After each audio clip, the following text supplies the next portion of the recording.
एक समय की बात है, भगवान गौतम बुद्ध एक गांव में धर्म सभा को संबोधित कर रहे थे। लोग अपनी विभिन्न परेशानियों को लेकर उनके पास जाते और उसका हल लेकर खुशी खुशी वहां से लौटते। उसी गांव के सड़क के किनारे एक गरीब व्यक्ति बैठा रहता तथा महात्मा बुद्ध के उपदेश शिविर में आने जाने वाले लोगों को बड़े ध्यान से देखता।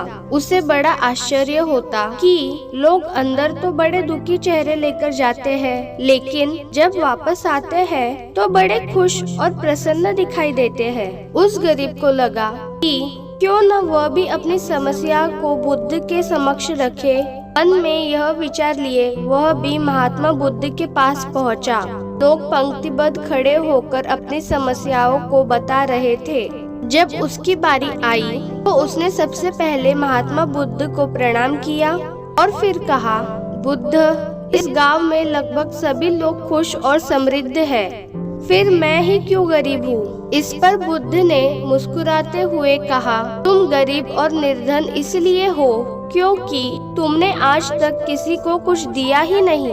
इस पर वह गरीब व्यक्ति बड़ा आश्चर्यचकित हुआ और बोला, बुद्ध, मेरे पास भला दूसरों को देने के लिए क्या होगा। मेरा तो स्वयं का गुजारा बहुत मुश्किल से हो पाता है। लोगों से भीख मांगकर अपना पेट भरता हूँ। बुद्ध कुछ देर शांत रहे, बोले, तुम बड़े अज्ञानी हो। औरों के साथ बांटने के लिए ईश्वर ने तुम्हें बहुत कुछ दिया है, मुस्कुराहट दी है, इससे तुम लोगों में आशा का संचार कर सकते हो। मुख दिया है ताकि लोगों से दो मीठे शब्द बोल सकते हो, उनकी प्रशंसा कर सकते हो।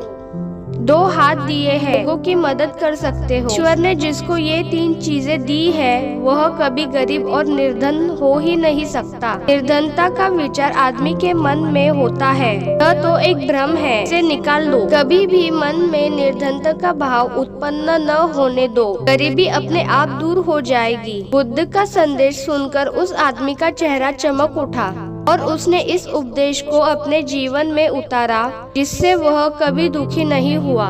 सीख, इस कहानी से हमें यह सीख मिलती है कि तुम लोगों को देने के लिए सिर्फ पैसे ही नहीं दे सकते। अगर तुम्हें लोगों को कुछ देना ही है, तुम उन्हें अच्छा ज्ञान, हंसी, मुस्कुराहट, अच्छी बातें, यह सब दे सकते हो।